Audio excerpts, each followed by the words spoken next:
Oh ya, wow. Sekarang mungkin udah banyak kesibukan teman-teman IG, jadi ya mungkin penonton IG-nya berkurang, tapi ya masih penting juga lah karena jadi makin kenal investasi kan. Dulu zaman pas pandemi orang nggak kenal investasi, pengen coba belajar gitu. Sekarang udah sibuk kerja, Iya, iya, ya iya. mestinya harus update juga dong, terutama untuk portfolio-nya masing-masing gitu. Mau tahu itu kinerja perusahaannya, outlook-nya ke depan, Iya, iya. apalagi Iya. BCA lah. Pasti banyak dari teman-teman di sini yang sebenarnya punya portfolio BCA lah ya. Kita tahu one of the big cap, one of the big banks. Ya, jadi mestinya saat-saat ini menjadi wadah lah ya untuk teman-teman ini untuk ketemu manajemen secara langsung gitu. Kalau enggak, teman-teman retail mau tahu outlooknya BCA, kalau nggak baca report, cuma baca IG post tapi nggak pernah ketemu dengan Pak Yaya atau Bu Vera, mungkin ya jadi kurang outdated juga gitu. Jadi mestinya ini is a good platform untuk memberikan informasi yang lebih jelas sih sebenarnya ke depannya. Iya. Biar Ini by the way kita belum Belum, belum, belum, belum. belum mulai Masih kan ya? nunggu Pak Yaya. Iya, Andre, Pak Yaya masih nunggu minta, Pak Yahya. Pak Yaya udah ready loh. Oh, oke, sebentar. Saya kirim lagi invite-nya ya.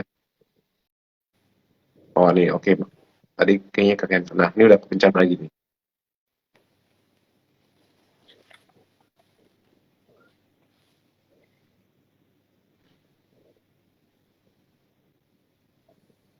Saya udah invite sih Pak Yaya, tinggal mungkin klik aja kayaknya. Oke. Nah, ini udah masuk nih.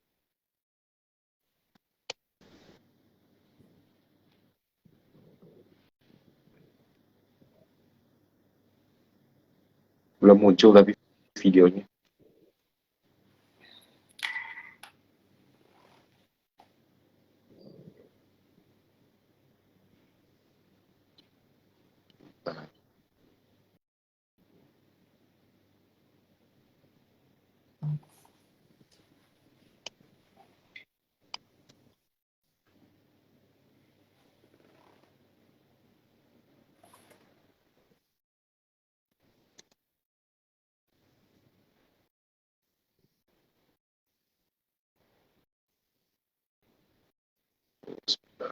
Udah saya invite lagi sih.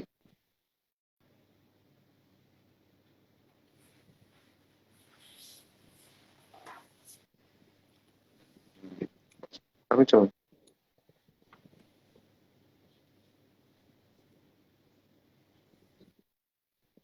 Wah, dari berbagai daerah tuh Iya, itu iya. Bu Vera. Memang ini untuk belajar engaging juga, Pak, dengan para investor yang ini ya, mudah-mudah istilahnya.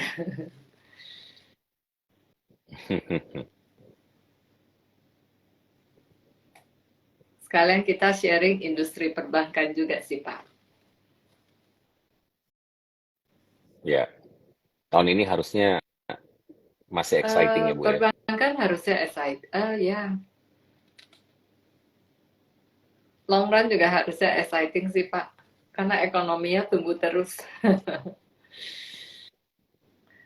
Yang Iya. banking business itu proxy daripada ekonomi, Pak.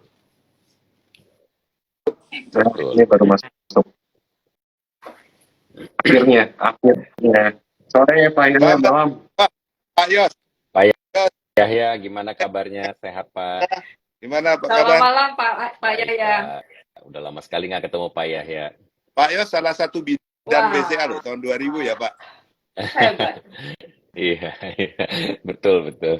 Di apa di itu apa? Saya masih di Dana Reksa waktu Dana itu Pak. Reksa ya? Iya, Iya ya Dana iya. Reksa. Di Dana Dana Reksa Reksa. sama Bahan Iya, kita itu. tank Wah, underwrite waktu itu BCA. Takolog udah dia sih. 23 tahun yang lalu, Pak Yos. Iya, betul. Wah, Iya, waktu itu seru tuh waktu BCA go public. iya kita didampingi Pak Yos sama tim Larry Lead, Liman. Iya, Dua-duanya udah betul. hilang. Teman Liman. Oke, thank you atas waktunya semua. Selamat malam Pak Yahya. Bu Vera, Pak Yos, mungkin untuk teman-teman agak sedikit ada technical difficulty, tapi akhirnya kita bisa masuk. Mungkin kita langsung session aja ya. Jadi as you know, mungkin 2 minggu yang lalu ya Bu, BCA udah announce punya laporan keuangan. So I think laporan keuangannya ini sebenarnya sangat bagus. Mungkin all time high lagi untuk full year 2022. Tadi mungkin udah dibahas juga, udah IPO mungkin 23 tahun yang lalu, ternyata net profitnya maju terus gitu. Jadi congratulations Bu Vera, Pak Yahya atas keberhasilannya meningkatkan laba dari Bank BCA. Tentu saja para investor sangat senang nih, apalagi investor yang udah hold BCA dari lama, tiap tahun konsisten memberikan profit yang baik, capital gain-nya cukup baik, dan kelihatannya sih sebenarnya kalau kita ngomongin BCA adalah proxy IHSG lah ya. Kalau IHSG itu banyak noise-nya, tapi BCA naik terus gitu. Jadi harapannya sebenarnya IHSG bisa seperti BCA. Nah, mungkin untuk pertanyaan pembuka, mungkin saya pengen tanya sih ke Pak Yahya gitu. Pak Yahya, di tahun 2022 itu sebenarnya apa sih yang bikin kinerja BCA itu moncer, terus bikin harga sahamnya naik terus gitu. Padahal kita tahu 2022 banyak tantangan, tapi tiap tahun tuh bisa harga saham reflect dengan laba bersihnya gitu Pak. Mungkin ada bisa insight yang bisa dibagi ke teman-teman di sini Pak. Ya, terima kasih Pak Andre. Selamat malam juga Pak Yos, Bu Vera, dan teman-teman semua yang menyaksikan pada malam hari ini. Jadi sebenarnya kalau kita lihat tahun 2022 dengan loan growth yang 11,7% ya, dan kenaikan DPK, dan DPK itu kalau kita lihat absolut, kasa kita itu udah melebihi daripada kenaikan loan sebenarnya. Cuma secara total DPK memang agak turun karena kita at that time sengaja time deposit kita let go. Jadi BI itu sudah menaikkan suku bunga sejak Agustus ya. Nah, kita itu belum pernah menaikkan suku bunga deposito sejak beberapa tahun yang lalu ya. Bahkan turun terus. Terakhir kalau saya tidak salah 2%. Tetapi baru 1 Februari itu kita naikkan menjadi 3,6%. Karena prinsip saya kalau deposito mau naikin ya sekalian harus jumlah yang besar kenaikannya. Karena kalau kecil-kecil nggak narik gitu ya. Back 22, jadi pertama adalah dari DPK dan kredit kita lihat. Nah, kalau kredit everybody knows ya, kita mendapatkan kenaikan kredit, delta kredit, katakanlah average ya konservatif 8% dah, karena itu mix antara korporasi kita bisa 7,5 sampai mungkin 9 ya. Kemudian ada komersial SMB, ada yang 11% lebih. KPR itu pada waktu fixed period memang rock bottom price. Tetapi yang sudah jalan beberapa tahun itu kita mulai menikmati margin. Karena KPR itu kan bukan short term, kita bicara long term ya. Kemudian KKB juga begitu, at least for 3 years. Nah, kalau volume ini meningkat dan sumber dananya kasa, ya Anda hitung aja marginnya berapa gitu kan. Relatif kalau direct cost terhadap tabungan atau kasa itu relatif kecil sekali ya. Nah, jadi marginnya langsung tambah di situ. Kemudian kedua, kalau kita lihat sejak Agustus itu interest JIBOR, kemudian beberapa bank lain sudah melakukan adjustment juga di time deposit. Nah, loan kita kan ada yang base-nya JIBOR plus, misalnya JIBOR plus 3, 3,25 dan lain-lain. Nah, ini otomatis kalau JIBOR-nya naik, otomatis sejak bulan di mana kenaikan itu kita sudah menikmati interest gain. Nah, demikian juga dari deposito average dari beberapa bank, average-nya itu otomatis sudah meningkat meskipun deposit rate kita sendiri belum bergerak apa-apa, yaitu dari 2 sumber. Dan jangan lupa dengan DPK yang besar dan terutama dari kasa, kita mempunyai, kalau saya tidak salah, correct me if I'm wrong, Ibu Vera, kira-kira 447 triliun. Itu dana yang kita merupakan kelebihan dana dibandingkan dengan kredit kita. Ya. Dan itu semua sementara kita tempatkan di SBN maupun di placement ke Bank Indonesia.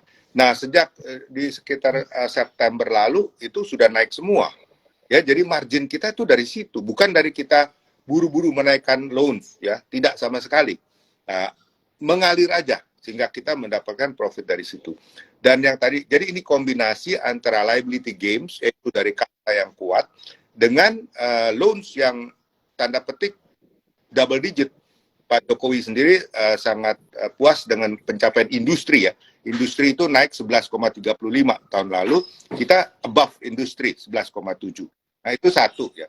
Kedua, ini juga penting ya, quality dari loan. Kita tahu LAR kita itu tadinya kan mungkin sekitar hampir 20, kalau nggak saya tidak salah 19%. Dan ini atur dalam 2 tahun terakhir itu turun menjadi 10%. Nah, artinya apa? Pencadangan tidak perlu seperti sebelumnya.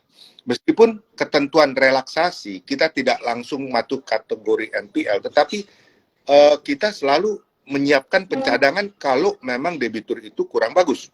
Ya, jadi kita persiapkan, karena kan relaksasi ini nggak selamanya, ada masa akhir. Jadi kalau kita nggak prepare, orang Jawa bilang dijereng gitu ya, dari awal, waduh ini langsung bisa jump pada saat relaksasi itu habis. Sebab itu kita sudah melakukan pencadangan, tetapi kalau memang ternyata LAR-nya turun, sehingga ada beberapa yang harus kita reversing. Nah, reversing itu juga positif ya. Nah, ini semua dan tentunya pengendalian cost. Kalau saya tidak salah cost efisiensi kita itu 33,5 atau 0,6 ya, 33,9 ya. Nah, itu termasuk yang luar biasa rendah. Saya masih ingat, mungkin bangsa 15 tahun lalu ya, kalau kita bicara cost income ratio, kita bicara target di bawah 5%. Nah, akhirnya kita bisa mencapai 48, 46, 40, dan terakhir 33,9 itu udah luar biasa efisiensi, meskipun kalau dikatakan secara absolute number mungkin masih tanda petik boros ya, karena situasi ya, karena keamanan, karena memang cost transportasi dan lain-lain mahal. Payroll kita juga tidak seperti luar negeri, payroll kita 8% naik. Kalau di luar negeri 1-2% mereka udah jingkrak-jingkrak dinaikkan gaji begitu kan. Tapi kalau kita ya gaji aja harus 8% in average. Jadi hal ini yang membawa kita punya profit and loss itu menjadi besar. Itu mainnya ya. Tentu ada fee base, ada fee base itu macam-macam, dari import ekspor, dari forex, dari provision ya, kita dari transaksi luar biasa. Nah, ini semua ujungnya ya menambah kita punya profitability. Jadi sepintas very simple sebenarnya ya. Mungkin itu aja. Terima kasih sementara. Mungkin Bu Vera silakan kalau ditambah. Mungkin untuk Bu Vera itu kan tadi Pak Yaya udah jelasin sebenarnya ya faktor-faktor yang mendorong pertumbuhan BCA gitu ya.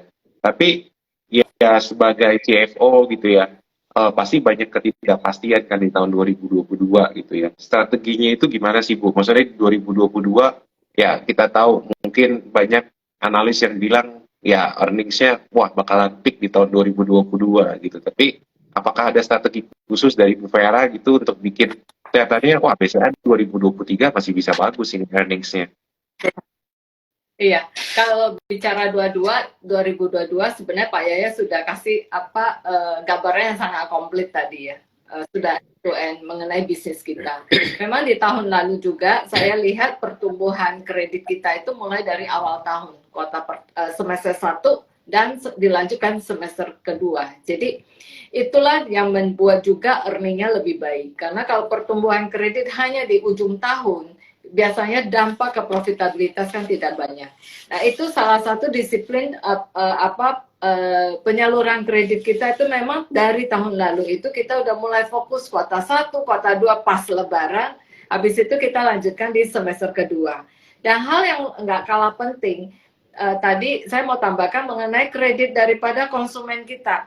Nah, Andre kalau lihat KPR BCA, bulan ini ada promo lagi nih, karena pas ulang tahun BCA, KPR 1 tahun kita promo rate-nya 2,66 ya Pak ya. Nah, tahun lalu kita juga lakukan promo. Ya. Nah, tahun lalu itu kan kita baru keluar dari pandemi ya. Total pembiayaan KPR yang baru, istilahnya yang baru dibukukan tahun 2022 itu mencapai 38 triliun. Itu saja meningkat 17% year on year. Yang nggak kalah itu adalah KKB, roda 4 terutama. Yang kita biayain baru ya, 1 tahun lalu itu 29 triliun. Itu meningkat 35%.